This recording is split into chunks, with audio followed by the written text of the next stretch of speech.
আপনারা জানেন কিনা যাই বইটি বাংলাদেশ ব্যাংকের একটি প্রজেক্ট আছে disaster management and social responsibility, তাদের অনুদান ফান্ড এবং অন্যান্য ব্যাংকিং প্রতিষ্ঠান এবং অন্যান্য প্রতিষ্ঠানের আর্থিক আনুকূল্যে এটি প্রকাশিত হয়।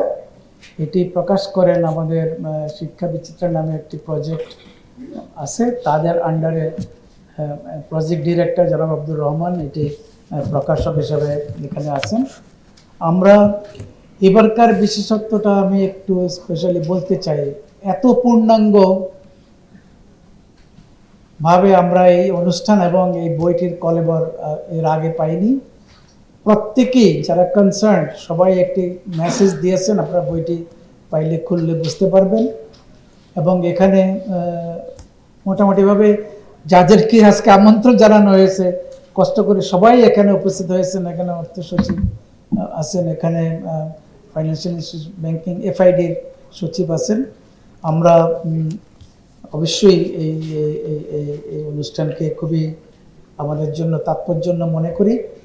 এবারকার সংযোজনের মধ্যে গত এডিটোরিয়াল বোর্ড যেটা ডিসাইড করেছেন যে আমরা প্রতি বছর বাংলাদেশ ব্যাংক এক বছরে যত পলিসি, যত রেগুলেশন, যত নতুন নীতিমালা করেন সেটি প্রকাশ করব। এবারকার বইটিতে সেটি আছে। নতুন একটি বিষয় আমরা এখানে এবার যোগ করেছি যে প্রতি বছর আলমানাকের একটি থিম থাকবে। এবারকার থিম হচ্ছে সাস্টেনেবল ফাইন্যান্স। আমরা এর উপরে একজন অভিজ্ঞ লোক আছেন, আপনারা এখানে তাকে দেখতে পাবেন, মিস্টার মোর্শেদ মিল্লাত। উনি সাস্টেনেবল ফাইন্যান্স নিয়ে বাংলাদেশ ব্যাংক এবং এখনও কাজ করেন। তার একটি জ্ঞানগর্ভ আর্টিকেল এখানে আছে। আমরা আর্টিকেলটা অনেক বড় ছিল, আমরা কিছুটা এটাকে সংক্ষেপিত করেছি যেন মোটামুটিভাবে এই ধারণাটা বুঝতে পারেন।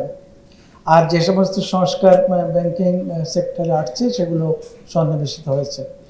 আর আমি আরেকটি কথা সামনের বারের জন্য বলতে চাই, ব্যাংকিংয়ের ক্ষেত্রে অনেক বড় পরিবর্তন, সেই পরিবর্তন খেলাপির দিক থেকে হোক, সেই পরিবর্তন সংস্কারের দিক থেকে হোক, সেই পরিবর্তন ব্যাংক রেজুলেশন অর্ডিন্যান্সের দিক থেকে হোক, যে কারণে 5টি ব্যাংক মার্জার হচ্ছে, 9টি ফাইন্যান্সিয়াল ইনস্টিটিউশন লিকুইডেট হচ্ছে। এই বিষয়গুলো আমাদের আগামীবারের আলমানাকে সমৃদ্ধভাবে আসবে বলে আমরা আশা করছি। এবং আমরা এবার যেরকম আনুকূল্য ব্যাংকটির সম্বন্ধে এই বইটির সম্বন্ধে পেয়েছি, আমরা আগামীবারও এটা অব্যাহত থাকবে। আগামীবারের আলমানাক আরেকটু সমৃদ্ধ হবে